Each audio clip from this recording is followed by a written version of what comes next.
Hi friends, பாய் வீட்டு தால்ச்சா சாம்பார் எப்படி ready பண்ணுறேன்னு பார்க்கலாம். ஒரு கப்பு பருப்பு எடுத்துக்கிறேன். தக்காளி, வெங்காயம், கறி போட்டு 4 விசில் போட்டு எடுத்து வச்சுக்கிட்டேன்.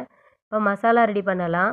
நறுக்கி வச்சுக்கிற காய்கறிகளோட மஞ்சத்தூள், மிளகாய்த்தூள், ஜீரகத்தூள், மல்லித்தூள் 2 1/2 ஸ்பூன் போட்டுக்கிட்டேன். 1 ஸ்பூன் இஞ்சி பூண்டு பேஸ்ட்டு, தேவையான அளவு உப்பு போட்டு தண்ணி ஊற்றி நல்லா கலந்து ரெடி பண்ணிக்கிறேங்க. இப்போ மசாலா ரெடி ஆயிடுச்சு. ஒரு பாத்திரம் சூடான உடனே எண்ணெயை ஊற்றி வெங்காயம், கத்தரிக்காய், கேரட்டு போட்டு நல்லா வதக்கிக்கிறேங்க. நல்லா வதங்கினதுக்கப்புறம் 1 ஸ்பூன் இஞ்சி பூண்டு பேஸ்ட்டு போட்டு நல்லா வதக்குங்க. நல்லா பச்சை ஸ்மெல் போகட்டும். நல்லா வதங்கி ரெடி ஆயிடுச்சு. இப்போ கரைச்சி வச்சுக்கிற மசாலாவை அதோட மிக்ஸ் பண்ணிடுங்க. மிக்ஸ் பண்ணி விட்டு நல்லா கிளறி விட்டுக்குருங்க. நல்லா கிளறி விட்டு உப்பு தேவையான அளவு போட்டு நல்லா மூடிடுங்க. நல்லா கொதி வரட்டும். இப்போ 1/2 கப்பு புளி கரைச்சி ரெடி பண்ணி வச்சுக்கிறேன்.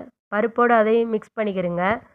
பருப்பையும் புளியும் நல்லா ரெடி பண்ணி வச்சுக்கிட்டு இப்போ கொதி வந்ததுக்கப்புறம் பருப்பையும் அதோடு சேர்த்துடலாம். சேர்த்து நல்லா கொதி வரட்டும். இப்படி நல்லா கிளறி விட்டுக்கிறேங்க.